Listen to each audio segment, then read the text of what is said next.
तो हम लोग इंतजार कर रहे थे कि भारत को वीटो पावर मिलने वाली है और भारत जल्द ही यूनाइटेड नेशन का परमानेंट मेंबर बनने वाला है। लेकिन इन सब की बात चल ही रही थी कि इसी बीच भारत और इजराइल ने मिलकर यूनाइटेड नेशन के साथ ही बहुत बड़ा खेल कर दिया। और भारत को ऐसा इसलिए करना पड़ा क्योंकि देखा जाए तो फ्रांस, ब्रिटेन, अमेरिका और रूस के साथ साथ अन्य सभी देशों का समर्थन मिलने के बावजूद भी अभी तक भारत को यूनाइटेड नेशन का परमानेंट मेंबर नहीं बनाया गया। और हाल ही में खबर निकल कर आ रही है कि भारत के विदेश मंत्री एस जयशंकर ने सीधे तौर पर यूनाइटेड नेशन को ही तगड़ी फटकार लगा दिया है और घुमा फिराकर यह बात कह दिया है कि भाड़ में जाए तुम्हारा यूनाइटेड नेशन, क्योंकि इतने सारे देश का समर्थन होने के बावजूद भी यूनाइटेड नेशन ना तो भारत की अहमियत समझ रहा है और ना ही दुनिया भर में चल रहे युद्ध को शांत करा पा रहा है। बल्कि देखा जाए तो जिन देशों के पास वीटो पावर है, यह देश खुद उल्टा युद्ध में कहीं ना कहीं इन्वॉल्व्ड है और आग में घी डालने का काम कर रहे हैं। और इसीलिए इजराइल ने तो यूनाइटेड नेशन के जो चीफ है उनको पूरी तरीके से बैन कर दिया है और उन्हें अपने देश में प्रवेश करने से रोक दिया है। और अगर इसके बावजूद भी यूनाइटेड नेशन के चीफ इजराइल में पाए जाते हैं तो उन्हें जेल में बंद किया जा सकता है। भारत और यूनाइटेड नेशन से जुड़ी यह खबरें थोड़ा जटिल जरूर है, लेकिन इन सबको हम एकदम आसान शब्दों में समझने वाले हैं। लेकिन आगे बढ़ने से पहले इस वीडियो को लाइक करके चैनल को सब्सक्राइब जरूर कर लीजिए, क्योंकि यह आपके लिए 1 सेकंड का काम है, लेकिन इससे हमारी काफी बड़ी मदद होती है। दरअसल पूरा देश चाहता है कि यूनाइटेड नेशन सिक्योरिटी काउंसिल में भारत को स्थायी सदस्यता मिले और भारत के पास भी वह ताकत होनी चाहिए जो कि चीन के पास है, यानी कि भारत को वीटो पावर मिलनी चाहिए, क्योंकि भारत अब उस मुकाम पर पहुंच गया है जिस पर बाकी के अन्य 5 देश हैं जिनके पास वीटो पावर है। और देखा जाए तो चीन के पास वीटो पावर होने और यूनाइटेड नेशन का परमानेंट मेंबर होने के कारण इन्होंने पिछले कुछ सालों में खूब फायदा उठाया है, क्योंकि कई बार देखा गया कि जिस मामले में भारत के फायदे की बात होती है, यहां तक कि जहां पर दूसरे देशों में भारत का एक्सपोर्ट और वैश्विक व्यापार बढ़ने की बात आती है, उन प्रस्ताव को किसी न किसी बहाने से चीन वीटो पावर का इस्तेमाल करके रिजेक्ट कर देता है। और दूसरी तरफ उन प्रस्ताव को आगे बढ़ाने की कोशिश करते हैं जहां पर चीन का खुद फायदा होता है, फिर चाहे उससे दुनिया का नुकसान ही क्यों ना हो रहा हो, बस केवल इन्हें अपना फायदा दिखाई देता है। और भारत इसी स्थायी सदस्यता और ताकत को लेकर हमेशा विरोध करता आया है। और भारत का कहना है कि केवल 5 देशों के पास ही वीटो जैसी एक्स्ट्रा ऑर्डिनरी पावर होना कहीं ना कहीं भारत और बाकी के अन्य उन देशों के साथ अन्याय है जो लगातार अपने देश को विकास के रास्ते पर ले जा रहे हैं। और वह किसी भी मामले में बाकी 5 देश से पीछे नहीं है, क्योंकि यह बात दुनिया जानती है कि इस समय भारत मिलिट्री पावर के मामले में तीसरा सबसे बड़ा देश बन गया है और अर्थव्यवस्था के मामले में 5वां सबसे बड़ा देश है। लेकिन इसके बावजूद भी यूनाइटेड नेशन का परमानेंट मेंबर अमेरिका, ब्रिटेन, रूस, फ्रांस और चीन बने हुए हैं और उनके पास वीटो पावर है।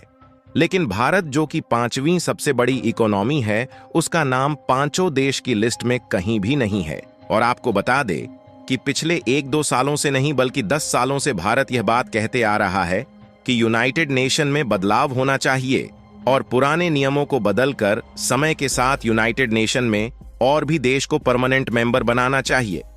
और जो देश इसके लिए कैपेबल है उनको वीटो पावर भी देनी चाहिए। लेकिन आपको जानकर हैरानी होगी कि इस बार अमेरिका में यूनाइटेड नेशन की जो बैठक हुई थी उसमें 193 देश के राष्ट्रीय अध्यक्ष मौजूद थे।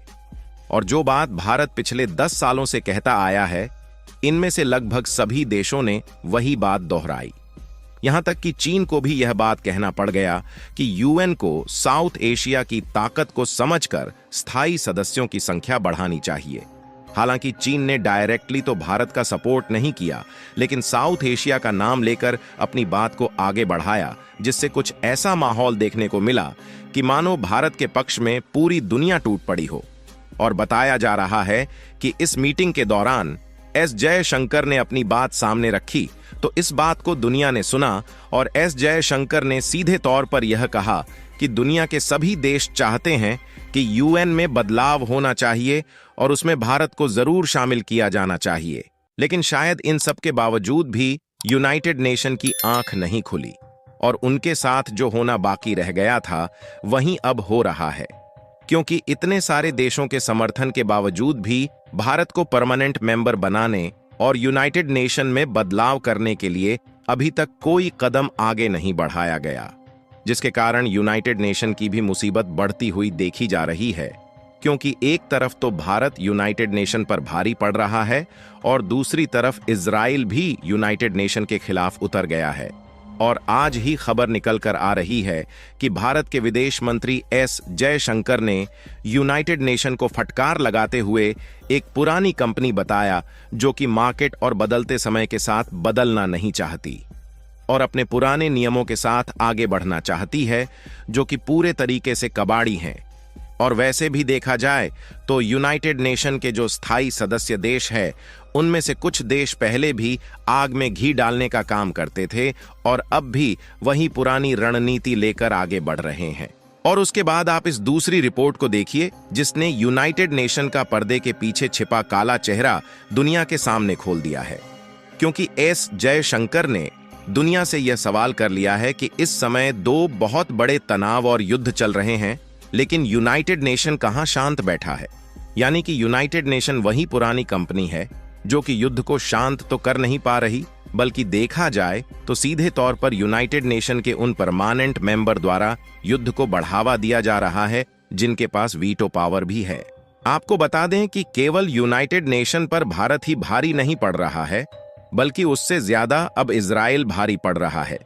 क्योंकि हाल ही में ईरान के द्वारा जो इजराइल पर भयानक अटैक हुआ है उसका आरोप इजराइल ने सीधे तौर पर यूनाइटेड नेशन के चीफ पर लगाया है। इजराइल का कहना है कि यूनाइटेड नेशन के जो चीफ है उन्होंने इजराइल में बलात्कारियों और हत्यारों का समर्थन किया है। इसीलिए इजराइल ने यूनाइटेड नेशन के चीफ को पर्सोना नॉन ग्राटा की कैटेगरी में डाल दिया है, यानी कि यह किसी भी सूरत में इजराइल में प्रवेश नहीं कर सकते। फिलहाल इजराइल में यूनाइटेड नेशन के चीफ जाएं या ना जाए ये तो दूर की बात हो गई, लेकिन इस आरोप से यूनाइटेड नेशन पर जो धब्बा लगा है वह सदियों तक नहीं मिटने वाला। और इतना ही नहीं, बल्कि फ्रांस जो कि यूनाइटेड नेशन का परमानेंट सदस्य है, इसे भी ठीक आईना इजराइल ने दिखा ही दिया। दरअसल इस समय जो आपको इस मैप में 7 पॉइंट हाईलाइटेड दिखाई दे रहे हैं, इन 7 एरिया के आतंकी संगठन से इजराइल अपने हित के लिए लड़ रहा है। फिर भी हाल ही में फ्रांस ने इजराइल को हथियारों की सप्लाई बंद कर दिया। साथ ही फ्रांस ने और भी वेस्टर्न कंट्रीज से इसकी डिमांड कर रहा था, लेकिन इजराइल ने फ्रांस को उल्टा जवाब देते हुए सीधा कह दिया है कि हम यह लड़ाई अपने हित के लिए लड़ रहे हैं और हम आतंकवादी संगठनों को मिटा रहे हैं जो कि दुनिया के सभी देशों के लिए खतरनाक है। ऐसे में कोई देश हमारा साथ दे या ना दे, लेकिन हम युद्ध को जीत कर ही रहेंगे। फिलहाल आपको क्या लगता है कि यूनाइटेड नेशन पर इतना जो आरोप लगाया जा रहा है, इन सब से यूएन पर कोई फर्क पड़ेगा या नहीं? अपनी राय कमेंट में जरूर बताएं